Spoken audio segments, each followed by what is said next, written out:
Basically, Pritpal, our Sikh faith advisor, is coming in to give us a talk on Sikh philosophy and metaphysics for about half an hour, and then we have like samosas. So and Q&A, obviously. So feel free to ask any questions.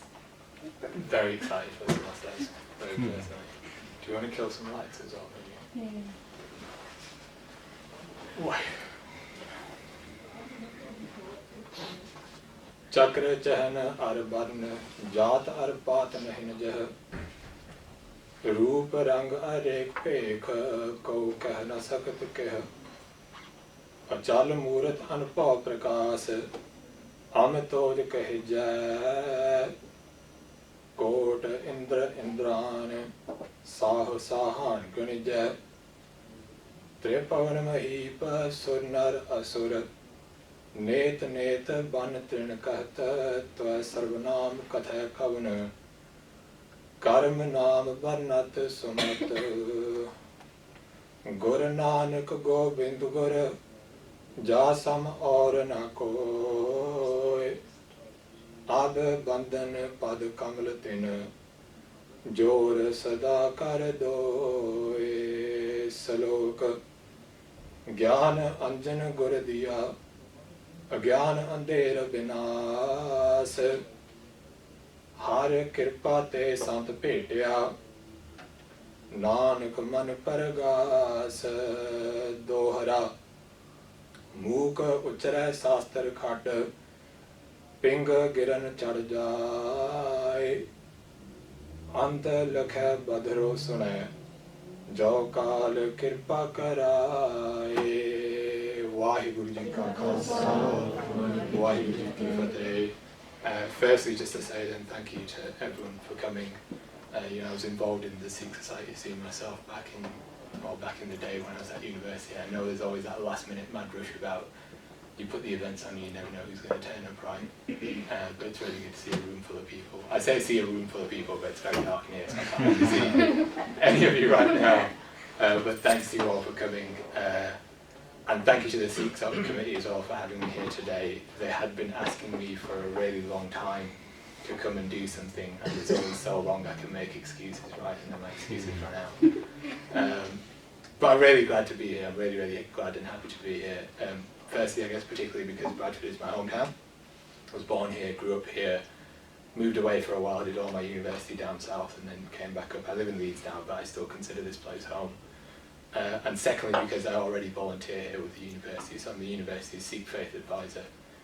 And what that role means in practice is, firstly, I'm partly here for the university management, I'm partly here for the university staff.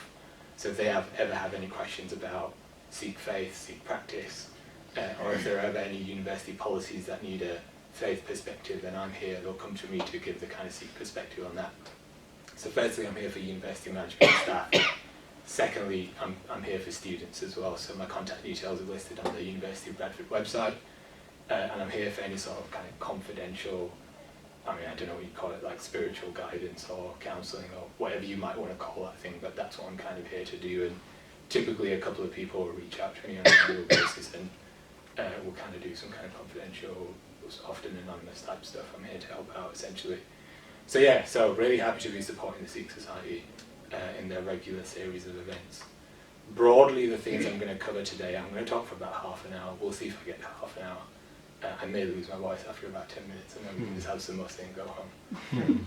But broadly, the things I'm going to cover today are, firstly, the history of the Sikh scholarly and philosophical pursuit. So that's focusing on one particular tradition within Sikhs, which is the Nirmala tradition. Secondly, broadly looking at what is philosophy in the Sikh in the context, and what do we mean by philosophy. And thirdly, what questions does Sikh philosophy seek to answer? So I'm going to try and look at those three very briefly, starting with Sikh scholarly thought and pursuits and focusing on the Nirmala tradition. So the word Nirmala is derived from the Sanskrit Nirmal, which means spotless, which means pure, which means unblemished.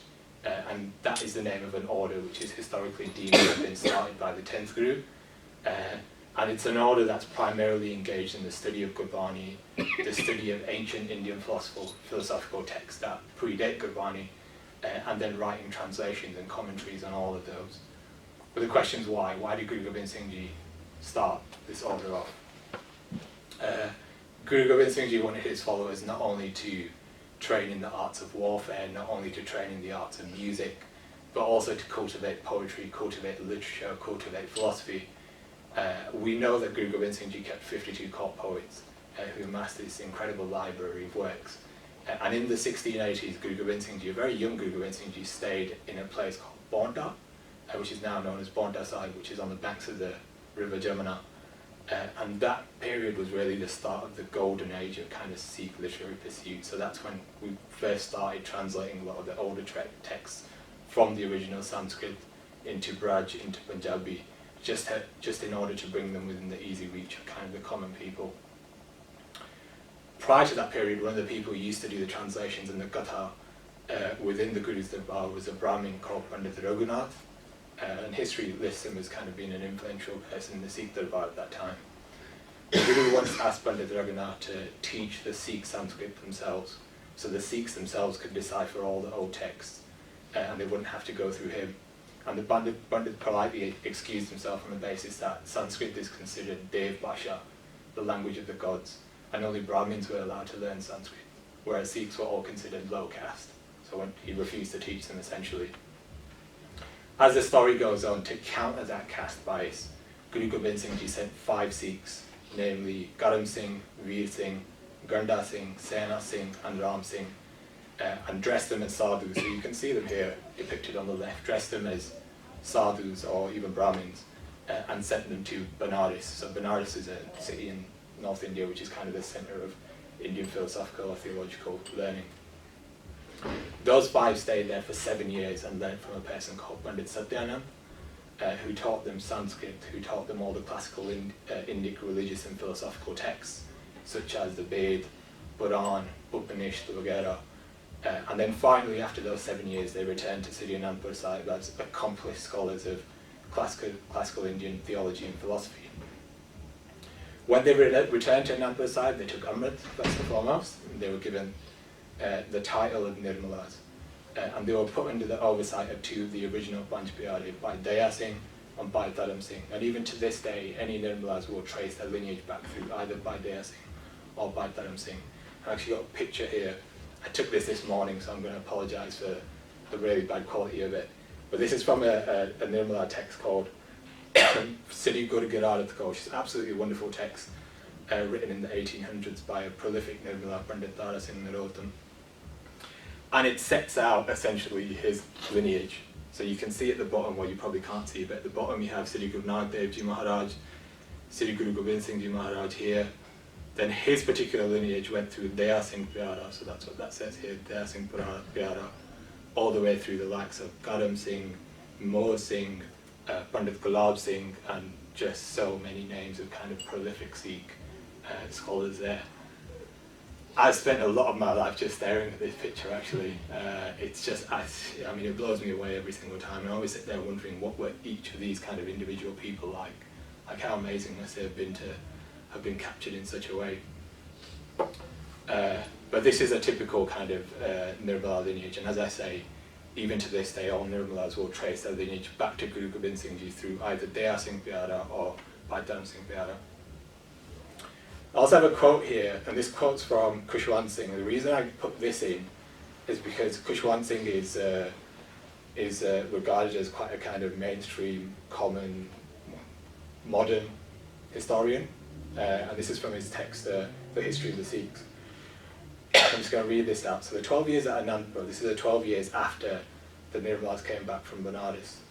The 12 years at Anandpur were also full of intellectual activity. Guru Gobind Singh selected 5 of the most scholarly of his disciples and sent them to Benares to learn Sanskrit and the Hindu religious texts to be better able to interpret the writing of the Guru, which were full of allusions to Hindu mythology and philosophy. These 5 began the school of Sikh theologians known as Nirmalas, Ansali. And actually that thing that happened, that thing that Guru Gobind Singh Ji did by sending them there and bringing them back to teach the Sikhs, that was such an amazing thing. We know that Gurbani asks us to study and reflect upon religious texts that predate Gurbani. So here, Ved Katev Kaho Mata Jute, Juta Jona Bachara. And I'll let you read kind of the translation of that for yourselves. So we know that Gurbani tells us that look to the past as well in order to better understand the present. But until this point, we'd been reliant on Hindu Pandits to teach us those texts and philosophy. And with the advent of this tradition, this Nirmala tradition, the supremacy of that Hindu Pandits, it declined significantly. So these Nirmalas were suddenly the new theologians, they were the new philosophers, and they replaced that whole need for a Brahmin hierarchy within the Sikh Darbar. In 1705, when Anandpur Sahib was evacuated, the Nirmalas went to lots of different places, lots of them outside of Punjab. So they set up centres in places like Hardwar, which I've personally spent a lot of time in, and is the place, you'll probably know it best as the place where, you know the story of Guru Nanak Dev Ji, where people were throwing water towards the sun. Guru Nanak Dev Ji started throwing water towards, so that was in Hardwar. But other places like Allahabad, Banaras, where they established centres of learning that exist to this day. So in Hardwar there's a place in Kankal, in Allahabad there's a Gurdwara Bakki Sangat, which is a Nirmala centre of learning, and in Banaras as well there's an amazing Gurdwara called Gurdwara Chaudhry Sangat, which is a phenomenal place, and it's very much a centre of Nirmala learning. So the question becomes, what's the purpose of this order?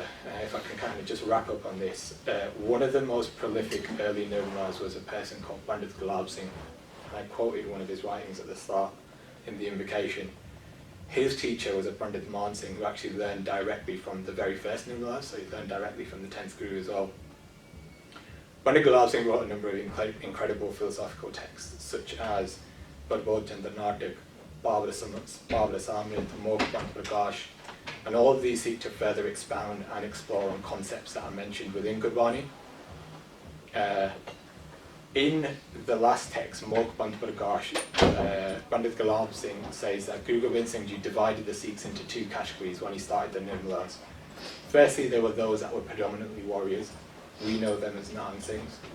And then there were those who were predominantly scholars who undertook missionary work, and those are the Nirmalas. In times of warfare, you know, there were Nirmalas who took up arms, but primarily they busied themselves in making more Sikhs, essentially. They were kind of the missionary people. Likewise with Nahang Singhs, primarily they were warriors, but there's a lot of crossover between these two traditions, and there are a lot of people who consider themselves both Nirmala and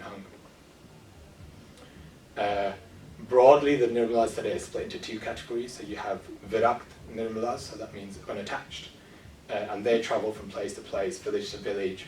They conduct kathas, they conduct teaching, and then the second type are sadhus or mahants, and they usually have their own centres of learning, often called akhadas, ashrams, deras, and that's where they formally teach Brahm Vidya. Brahm Vidya is literally, it's what we call this education, but it literally means the study of the divine, the study of Brahm. A lot of the introductory Sikh philosophy I'm going to take you through today, I'm going to very briefly take you through, actually originates from the Nirmala tradition. You know, it's a tradition with which my family on both sides has been associated for a few generations, but it's also been my pet subject for a number of years as well. There is a particular text that I'm going to draw from today, that I have drawn from today, and that's Sri Japji Sahib Steek, which is a commentary on Sri Japji Sahib by Sant Gyani Guru Bachan Singh Ji Khalsa Pindrawale. They were the head of an institution known as the Dandami Taksal, which technically isn't a Nirmala institution. I'm sure there are lots of people in the room who are familiar with the Dandami Taksal. It's not technically a Nirmala institution, it's an institution in its own right. But there's a couple of reasons why I've included it here. Firstly, the commentary, you can see very clearly has been influenced by Nirmala thought. Quotes a lot of the Nirmala texts written by Pandit Gulab Singh, written by Pandit Dara Singh Narottam, for instance. And actually, Baba Guru Bachan Singh's teacher was the great Baba Sundar Singh Pindrawale. And their teacher was Baba Bishan Singh Murali Wali. And Baba Bishan Singh was a fully fledged Nirmala, absolutely. So a lot of the learning, and you can speak to Diksal these things yourself, but a lot of the learning within the Diksal has come from the Nirmala tradition. So I've used that work whilst kind of putting together today's presentation. The other reason I've used it is because I think that commentary on Sri Japji Sahib, it was written in the 50s, I believe, 1950s. I think it's absolutely one of the greatest Sikh philosophical texts of the 20th century. the depth of it, the breadth of it is just absolutely incredible, and I'd welcome all of you to kind of, I'd ask you all to kind of go away, find it, study it, because it's just, it's on a different level. Not least illustrated by the fact that, so Japji Sahib isn't a long composition, right? If you think about Guru Granth Sahib is 1,430 angs, or pages, angs long. And Japji Sahib just makes the first 7 of those.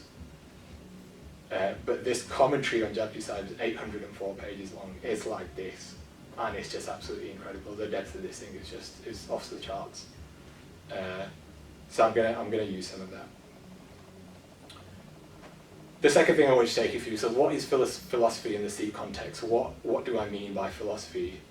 We have given this talk the rather grand title of an introduction into Sikh philosophy, so it might be helpful to kind of contextualize that and say a few words about the nature of philosophy as it's been pursued in traditional Sikh circles. My university background is in philosophy, so I studied in London. My bachelor's was in philosophy. And it always struck me how different the relation between religion and philosophy is viewed in the West and then in India or in the Sikh tradition. When I say philosophy here, what I mean is a kind of rational investigation into the nature of reality. So what is all this? What's reality? What is the world? Who are we? And that nature of reality is a massive key element of Sikh thought, and Gurbani very pointedly asks us to ask that question as well. So, this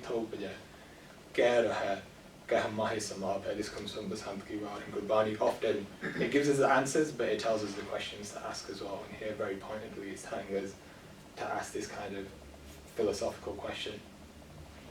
In the West, the relationship between religion and philosophy is almost at arm's length. They're both considered quite distant from each other. Philosophy in the West is very much an intellectual movement, which at the start sought to distinguish itself from religious thought. So the vast majority of classical philosophers here in the West would look at religious institutions and say, well, we're very different from you, we're very separate from you. And the reason for that was to, over here religion is primarily about things like belief, things like faith. And philosophers tend to like those words. They like to think about rationality, they like to think about scientific method.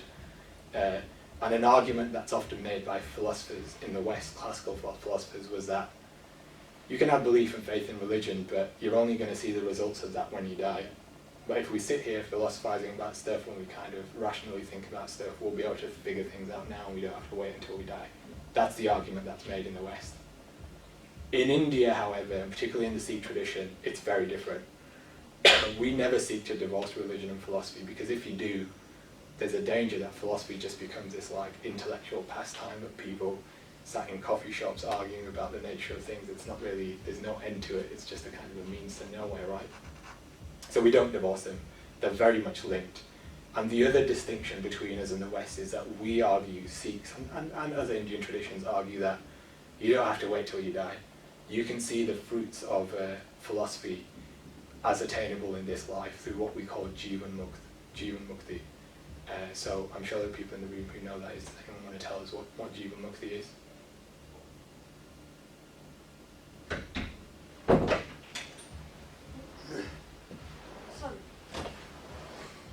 Being liberated by the light. Thank you very much. Being liberated by the light. And here we can see Guruji talking about Jivan Mukt Savakya, that person can become liberated whilst alive once their egotism is eradicated. So Jivan Mukt literally means to be liberated while living. Indian philosophies then, the Nirmala tradition very much considers Sikhi or Gurmat as a philosophy that's born out of the Indian tradition. And Indian philosophies are usually split into two categories. You're either Nastic or you're Astic. Well, mistakenly, we've kind of linked those to the idea of being someone who believes in God or being an atheist. Nastic is like the Punjabi word for atheism, right? But that's not really what it means. Nastic has the word na, which means no. Astic is ah, which is yes. So what is it pointing at?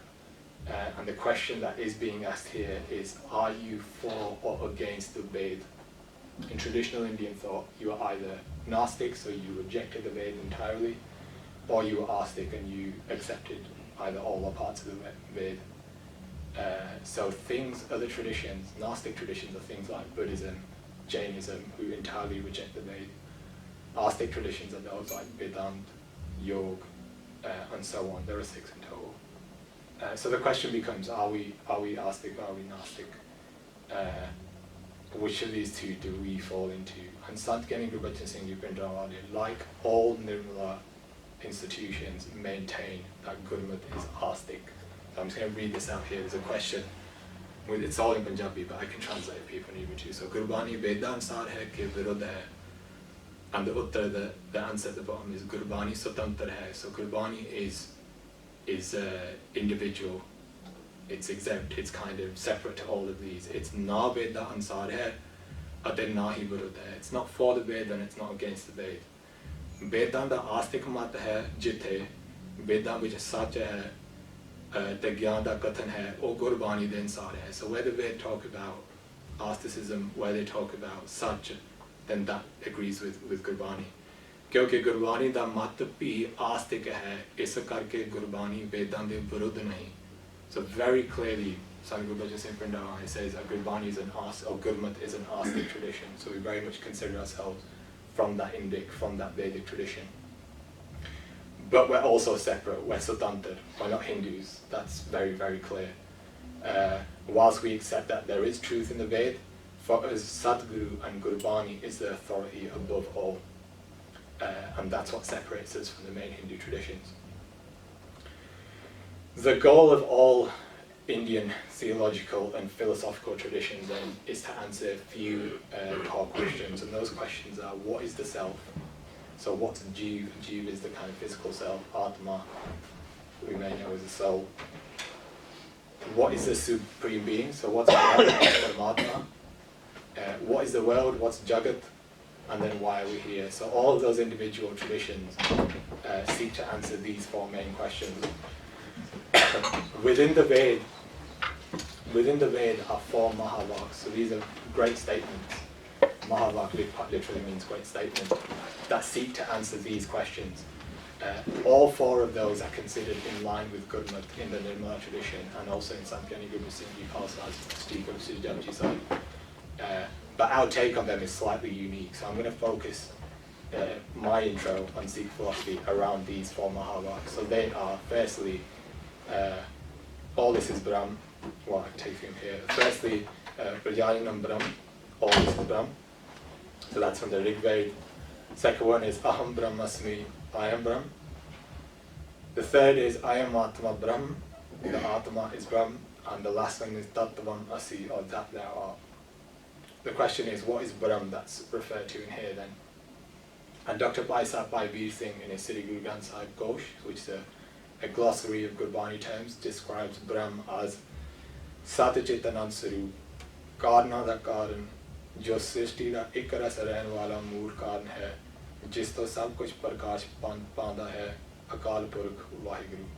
So Brahm here refers to Vaheguru or Akal Purkh.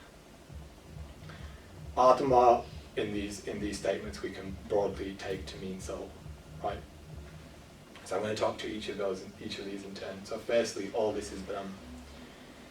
This identifies the objective universe, so all of this as being Brahm. So everything that you see is Brahm.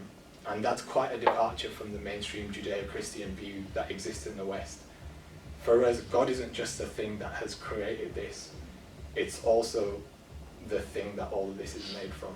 So it's not just the material cause, it's not just the instrumental cause, it's also the material cause. It wasn't just instrumental in making this, but it's also the material that this is all made from. And I put a couple of quotes here from Gurbani that kind of expound on that further. So Sab Gobind hai, Gobind bin nahi koi, Sood ek man sat sahans jaise pota pota pravasoi. And then the next one is from Sheikh Farid. So this is interesting in itself because Sheikh Farid was a Muslim, right? He's from the Sufi Muslim tradition. But this is from the Shri Guru Granth Sahib. So Farida khalak khalak mein khalak basai rab maahe manda kisno akhiya jatis bin koi na hai. And broadly these two quotes point to that same principle that all of this, all the universe is at its ultimate form is Brahm. The second of these statements saying, I am Brahm, is another quote which hopefully is all familiar to lots of people in the room. Mantu Jot Sarup hai, Apana Moon Pashan. And broadly, these first two statements, all this is Brahm and I am Brahm, they both point to the same thing, which is that the subjective individual, which is usually referred to as Jeev in Gurbani, so the I, the me. I mean, I look at myself and I see flesh, I see bones, I see ideas, insecurities, thoughts and emotions. But all of this, the true nature of all of this is Paramatma, is Brahm. So that begs the question. I mean, I certainly don't feel like Brahm sat here. So why not? And we're going to do a little bit of an experiment. I flashed a picture up on the screen just now. Did people see that? Yeah. Do people want to tell me what they thought they saw? Was it a snake? Yeah. Also a rope. Was it a It rope? was a rope, yeah. Oh, was it a rope? I think I saw a snake. Okay, some people snake, some people rope. That's what they do. Okay, so I'm going to tell you that it's not a snake. I'm going to put it back up, and I want you to concentrate on it, and then I want you to tell me what it is.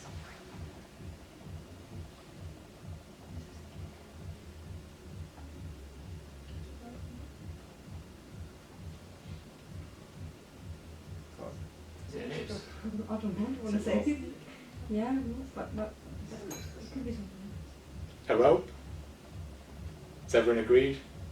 It's definitely a rope. Worm. Just an option. So it's definitely not a snake, it's a rope, right? This story, the analogy of the rope mistaken as a snake, has been used for millennia to describe the illusory nature of what we perceive to be reality, so Maya. This is an analogy that's used to describe Maya. And it comes up in Gurbani. So Sakta Ader, Jevri Pramchuka, Nehchal Sivkarbasa.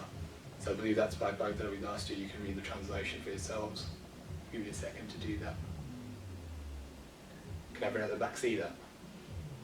Okay, good. And the second one, Rajapayanga Parsang Jaise Hahed Atakachamaram Janaya. And again, I'll let you read the translation for that. So this is an analogy that is used in Gurbani. It's an analogy that's been used for thousands of years. One of the earliest references of this analogy is actually here at the bottom. So that's from a text called the Ashtavakra Gita, which is a poem written as a dialogue between a person called Ashtavakra, who was a kind of a sage at that time, and Raja Janak, who's praised lots in Gurbani. So it's a name that comes up again and again in Gurbani. It's said to be written about 600 BC.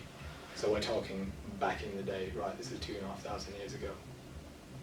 I'll let you read that for yourselves as well. I'm going to try and explain this rope and snake analogy, but to warn you in advance, whole books have been written to try and explain this thing, so I'm going to try and do what whole books have done in about 90 seconds. Do bear with me, and if it doesn't make sense, we can stop and we can kind of go through it again and we can think about it. So in the original analogy, we enter a dark room. We see this thing on the floor. It's actually a rope. It's always been a rope. But we superimpose the idea of a snake onto it based on our own fears, based on our own insecurities, right? In this analogy, the reason we see a snake rather than the rope is, firstly, it's dark, and that darkness in this analogy represents avidya or agyan. It represents ignorance. Secondly, it's because of our ignorance that we're affected by that rope. We need to concentrate on our true reality hard enough to realize that it's actually Paramatma. And that's meditation, Simran, Nam. Without Guru and Nam, we can't experience the true reality. It's just absolutely impossible. And Gurbani talks to that again and again and again. Does that make sense? Okay. The third Mahavak, Atma is Brahm. So Atma Ram Ram hai, Atma Har Paya Sabd Vichara hai. I'll let you read the translation for that for yourselves. tons of quotes on this, of the Atma and Brahm being non-different, being non-dualist. Incredibly profound. This makes us a non-dualist tradition, an Advaitic tradition. So Dvait literally means dualist, and Advait is the opposite of that, it's non-dual, it's one.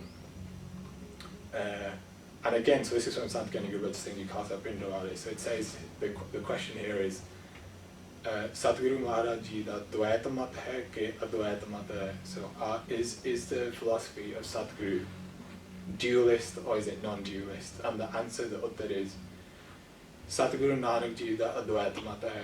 Sav to aad vich eka likh karke apna mat Advaita janaya hai. ਇਸ ਦਾ ਇੱਕ ਓਂਕਾਰ ਤੋਂ ਪਤਾ ਲੱਗ ਜਾਂਦਾ ਹੈ, ਇੱਕ ਅਦਵੈਤ ਸਰੂਪ ਪਰਮੇਸ਼ਰ ਹੈ, ਸਾਰਿਆਂ ਦਾ ਪ੍ਰਕਾਸ਼ਕ ਹੈ। ਓੰਗ ਦੇ 63 ਪ੍ਰਕਾਰ ਦੇ ਭੇਦ ਸਨ, ਭਿੰਨ ਭਿੰਨ ਮਤਾਂ ਦੇ, ਸਭ ਦਾ ਝਗੜਾ ਏਕਾ ਲਿਖ ਕਰਕੇ ਨਿਬੇੜਿਆ ਹੈ। So when Guru Granth Sahib, when Gurbani started from the one, it was accepted at that point that we're a non-dualist tradition. And you'll see all the way through Gurbani, there'll be lots of quotes about removes the pain of duality, right? You must have seen that come up. It comes up in kind of translations a lot. This is all about that. So how do we remove that pain of duality? How do we realize and accept that the Atma and the Paramatma are two, both exactly the same things? A couple of things briefly to say about this. Firstly, the mainstream Sikh narrative, the modern Sikh narrative, is more closely aligned to the Judeo-Christian understanding of the soul, which is that we each have our own soul, which is in our body, and then we die and it kind of gets released from our body and it either goes to the heavens or some other ethereal place, or it goes to hell, depending on kind of what you do in your life. However, Gurbani makes it clear that there's only one Paramatma, right? If there's only one Paramatma, and Paramatma and Atma are the same, then can there be two Atmas? Or three? Or 6 billion? That's a fallacy, right? That can't happen. That doesn't make sense at all. Dasam Pasha and Sri Dasam Granth Sahib expounds on this further. So, Yeh Brahm Ahe Atma Ram, Jeh Amit Tej Avagat Akam, Jeh Peda Param Nahi Karam Kal, Jeh Satra Mitra Sarva Dayal, very clearly establishes that Atma as being non-different from Paramatma. So Atma here is Brahm, it's indestructible, it's illuminating, it's imperceptible, it's desireless, it's without separate condition, it's unaffected by illusion, unaffected by Maya. It doesn't act, that's us acting, not the Atma. It's not affected by time, it's Akal, which is obviously a condition of Paramatma. It's compassionate with a friend or foe. So what this suggests is there's only one Atma, there's only one soul. And it's because of our own ignorance that we perceive ourselves as each having our own soul.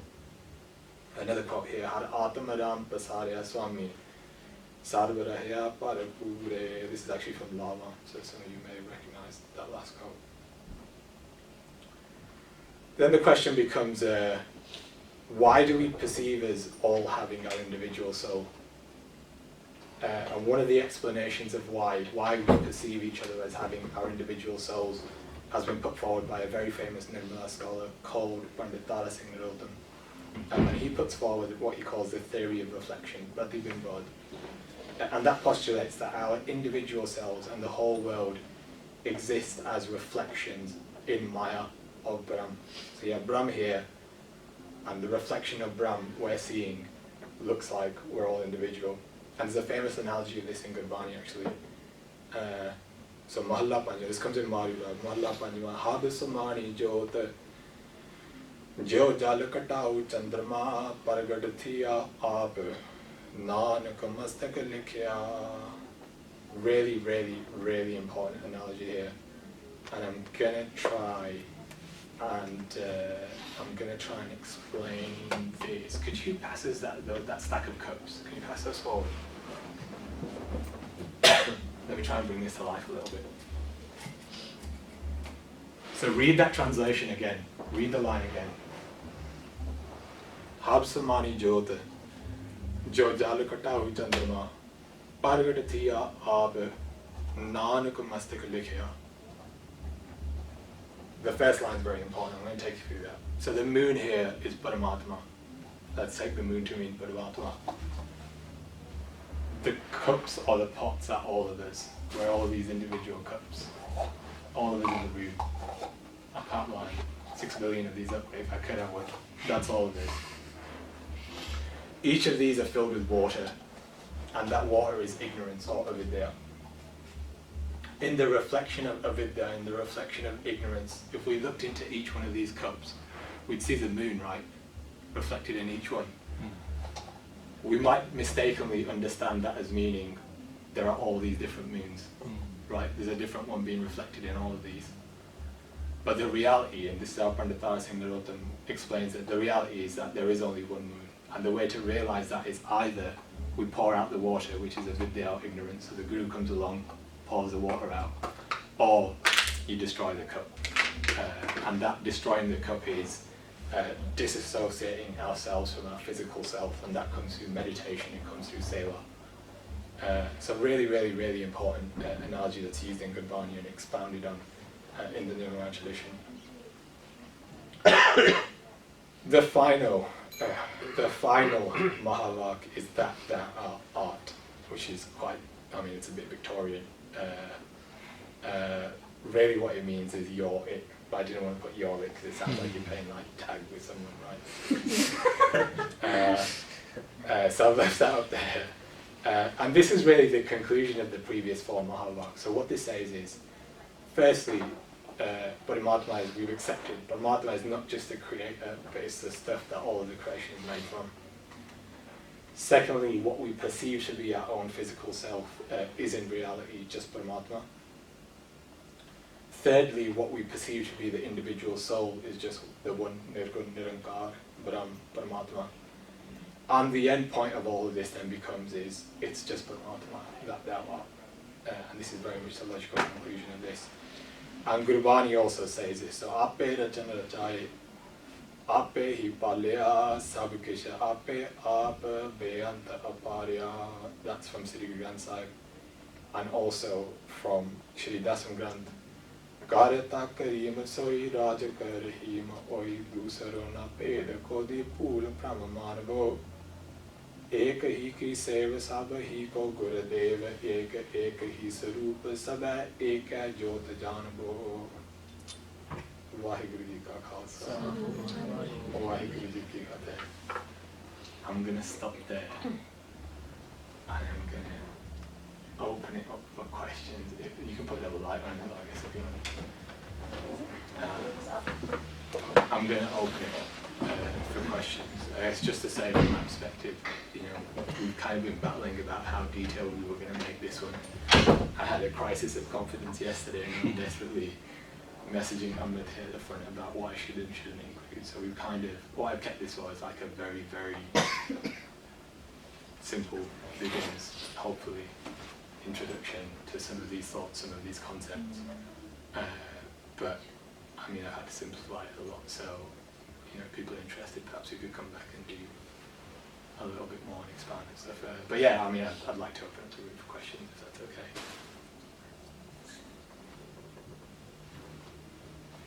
Hi. Is there any way we can find this information? Yeah, it's a really good question. Thank you, please. So I've so I'm doing a little bit of a reading list. If people are interested, you can kind of take a picture of the screen or scribble stuff down if you're interested. So some Punjabi sources, if you're interested in the history of the Nirmala tradition, the history of Sikh scholarly pursuit, there is a text, there are a couple of texts by a person called Gyan Singh, who's a Nirmala, prolific Nirmalan himself. Nirmala Pantapradipika, which is a specific text on the history of the Nirmala tradition. There's also a much bigger text called Pantaprakash, which covers actually the history of all of the gurus, but then talks about the post-guru period as well. So, I'd ask you all to. These are all available, by the way. These are all in print, so I've purposely not put stuff up there that isn't in print. Mahant Ganesha Singh Nirmala, again, was a very prolific Nirmala in the late 1800s, early 1900s. He wrote two texts, both of which are absolutely, well, I mean, one of them is one of my favourite texts ever. So firstly, Itihas Nirmal Baik is a specific historiography of the Nirmala tradition. This other text, Bharat Mata Darpan, so Mahant Ganesha Singh travelled all around India and just collected the details of all of the different kind of traditions, religious orders, sects, you might call them, and wrote an encyclopedia of like Indian Bharat Mata Darpan, right? So all the different Mata in Bharat, he kind of collected an encyclopedia. This book is incredible. It's hundreds and hundreds and hundreds of different Indian religious traditions are talked about in there, what are their practices, what are their beliefs, that kind of thing. And obviously the Nirmala tradition features as part of that. On the philosophy, some of the things that I've talked about today, I've already talked about Sikh, which is back in print now. It was out of print for a really long time, but it came back in about 10 years ago. So you can get something in Gurbat Singh Khalsa's Steek. By Gurdas Ji's Kabit Savaya, specifically the Kabit Savaya and not the Vada. So the Vada, I'd say, whilst they talk about philosophy a lot, they're mostly about legend, mythology, and they kind of expound on a lot of the mythological references within Gurbani, and the Kabit Savaya are more kind of about the philosophy and some of these philosophical concepts. And then some of the texts here that exist within the Nirmala tradition, so Virag Chatak, Sarkatagri. Virag Chatak is one of my favourite things in the world. It's a poem, quite a short poem, about the nature of Virag, which is detachment. Bhavra Samritam Purvochandra Natak by Pandit Gulab Singh Nirmala, Adhyatam Prakash, which you could argue was the first ever, so Adhyatam Prakash you could argue was the first ever Nirmala text ever written. So that was started in 1697, so even before the Khalsa was made in Nagpur Sahib by Pandit Singh Nirmala. And then you may have probably heard of this before, but the Sri Guru Pratap Suraj Prakash by Mahakavi Santokh Singh, who is also Nirmala. Suraj Prakash, as it's more commonly known, is it's almost like it's a historical text. It's about history, right? And it's the most in-depth kind of historical text that we have. It goes in so much detail about the lives of all the gurus. But actually there's so much philosophy in this thing as well. I mean, particularly the opening portion is just incredibly deep. But there are times and there are periods when people came to the gurus and asked them specific philosophical questions that the gurus answered. And those answers are recorded. Those answers are recorded within Suraj Prakash. Famously, there's one particular part of Suraj Prakash where some Sikhs came to Guru Gobind Singh Ji and asked him about Garam, so Garam di philosophy here. And Guru Gobind Singh Ji said, I'm not going to tell you, by Daya Singh Vyada is going to tell you. And that whole Gatha is listed, or it's written out in Suraj Prakash. And the amount of depth it goes into on Garam philosophy is just absolutely incredible. So I would welcome everyone to look at Suraj Prakash. There are some English sources as well, which might be interesting to some of you. So gurmatvichar.com is a kind of an online, it's an online library of resources. There's lots of different things on there. There's lots of Gatha on there, audio Gatha, a lot of it actually by Nirmala scholars. There's lots of audio Gatha by Samgyani Gurbat Singh Brindawali on there as well. So if you can't find the book form of the Steek, it's all on there in audio form, in the words of Samgyani Gurbat Singh himself. You can find it on that website. That website also has tons of Punjabi kind of scanned Punjabi text. So I imagine some of these will be on there as well. But there's an English book section as well, and there's some kind of real gems in there, so take a look at that. The guy who runs that website, Gumal Breathes, a guy in Leicester, he's probably going to watch this video, so he's going to laugh when he's going to see this bit. But he's taken it upon himself to translate lots of these into English. So he just started doing that as his own sailor. And he translates them, he puts them online, you can order them from, and it's the publishing cost. He makes no money from this. It's just absolutely a saver. Some of the stuff the guys put out is just absolutely incredible. And I mean, that guy's married and he's got kids, and I don't know how he finds the time, if I'm perfectly honest. This guy, the amount of material he's putting out is just phenomenal. And then finally, two of these texts. So Barbara Samrit, which I mentioned here, is by Pandit Gulab Singh Nirmala. And then another text called Vivek Sar has been translated by Dheeraj Singh Nirmala into English. And there's a commentary on these. I'm not sure if these are still in print. I'm not sure if you can get hold of them now. If you're very interested, I have copies that I've kind of lent out to the world. and they made their way slowly around Leeds and Bradford. So if you're ever interested in borrowing them, then happy to share them out. And actually, Dheer Singh is a British-born, it's actually a Goda Singh, who spent years and years in Hardwar learning Sanskrit, learning the old Indian philosophical texts, and he's very much a fully fledged Nirmala in himself. So that's a very long answer to your question, Preet, but I hope that's a good answer. Yeah, that was great. Thank you. Cool.